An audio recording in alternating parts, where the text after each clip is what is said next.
नैबे जाहैबाय जोंनि सराइबिल ब्लक UPPL नि मावख'। दा बे थांनाय हरल' नङा, आगोलबो इलेक्शन सोलिबोबाय थानायाव जोंनि मोननै स्टेरिं गसाइगाव टाउननि गेजेराव मोनसेया जाबाय तिनालि स्टेशननि खाथि बाहाय सावबाय बिथांमोना। बेनिफ्राय जाहैबाय नैबे जोंनि नर्थ इस्ट गेटवे इन्टारस्टेट बास टार्मिनास, माने बेखौ बङाइगाव बास स्टेन्ड होनना बुङो, बाहायबो खालामबाय। दा मा गोसोखांबावखो बिथांमोनहा, हयथ' नैबे इलेक्शन जोबखानायनिसो बेजों ना भट बारायगोन ना सोरबा गिगोन ना मागोन, बे माने आतंकित खालामनाय, माने पाब्लिकखौ, रायजोखौ।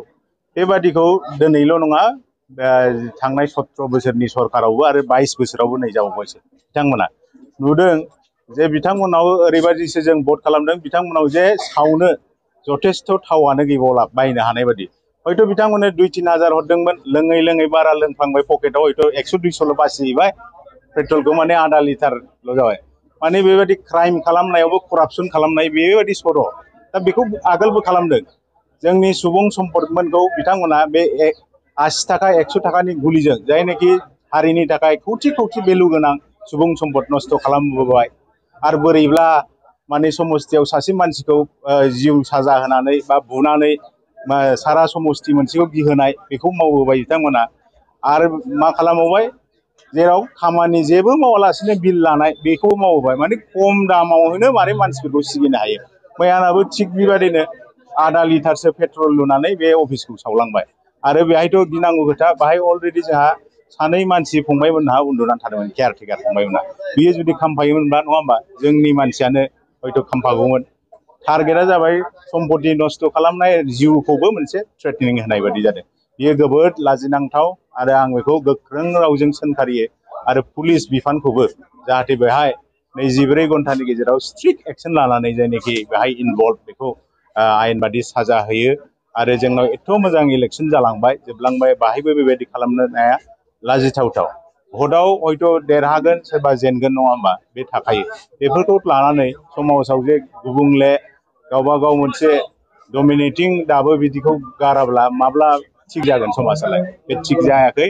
ओंखायनो आं जिल्ला UPPL, गसाइगाव जिल्ला UPPL नि जानानै बेखौ गोख्रों रावै सोंखारिदों। लोगोसे पुलिस बिफानखौ जाहाथे बेखौ नागिरनायाव जायनाखि दसिखौ नागिरनानै आयेन बादियै गोख्रों साजा होयो, बेखौ आं बुंनो सानदों। थुलुंगायाथ' जोंहा गुबुन गुबुन पार्टिका जायनिखि अपोजिसन बे खालामगोन, 2-3 पार्टि थाबाय, आं बुंला। खिन्थु जायनाखि लकेल गोरा बेस गोनां बिसोर मावगोन ना, बायह्रानि सोरबा गुरुं मानसिया मावनाय नङा। जायनाखि बेबायदि खालामग्रानि आखुनि, नङा होमबा, माने खि जाग्रा सैमाया खि जाखायो, बे खि जाग्राया बे जायो आरोखि। थ' बेबायदि टाइपनि रायजोफ्राबो हयथ' मोनथिबाय बेबायदि रोखोमनि मावग्रा मानसिफ्रा सोर दं, बेबादियानो मावदों। आरो सोरनाबा सोरनाबा पलिसि मेकिं बडि मानसि दं, बिथांमोननि पलिसियादि बिदि सिगिनाय, आगोलनिफ्रायनो बिदि माबा साब स्टेरिं कमिटि सावनाय, नङा होमबा, 17-20 बोसोराव बेबादि आखुनि जे सोर सावनो नागिरदों, बे 17 बोसोराव सोर साब स्टेरिं कमिटि सावनायल' आरोखि। अर सलाय खाथि गंसेजों बोरै सिगिनो हायो, माने खम दामाव माने बुरजा खामानि मावनाय, बे आरो आयेननि राहा लानायखायनो जोङो गसाइगाव पुलिस थानानि सिङाव थानाय असि बिथांनो FIR होबाय। SDPO बिथाङा जोंहा इनभेस्टिगेट खालामफैदों, खालामगासिनो दं। बेखौ थाबैनो आयेनगत साजा लानो नांगोन। मानो होनबा 9थासोआवनो बिथांमोना जमा जमि बिदि नुदोंमोन आरोखि, बेरेखा दोलोनि। आरो बेरेखा दोलोनि जायनाखि गारि लानानै गिदिंबाय थादों, जोंनिनो लकेल दोलो, रिजनेल दोलोनि बिथांमोना दङ। बेहाय सन्देहआ बांसिन जादों। 9थानिफ्राय 10था बाहाय ना हटेल दङ, ना माबा दङ, माने अबजार्भ खालामबाय थादों मानसिया माब्ला एरायो बा माबायो, बेखौ नायबाय थादों।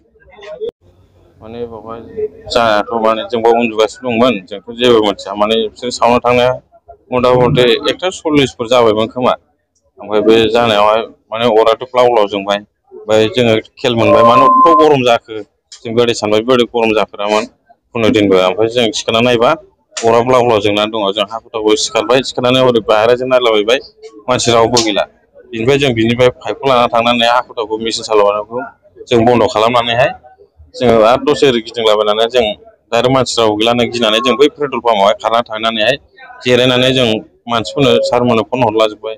ओमफ्राय नोंसोर बावनो थाथ' जों थांगासिनो दं सिन्था खालामनाङा ओमफ्राय पुलिस फैबाय दसे उनाव 3:40 बेफोरबायदि जाबायमोन ओमफ्राय पुलिस फैनानै नायना थांबाय दे गाबोन फैफिनगोन जोङो बेबायदि होनदोंमोन पुलिसफ्रा ओमफ्राय दा फैगोन ना मागोन बेखौ जों बुंनोबो रोंला सोरखौनो नुवाखैना मानसिफोरखौथ' जों रावखौबो सिनायाबो नुवाखै माने बेजों आड्डा मारिबाय थानायखौ बयबो नुदों आरो ना बाव सेंग्राफोरबो ओंखाम जाखादोंमोन जानानै बिसोरो ओंखारलांदोंमोन आरो ना बेबादि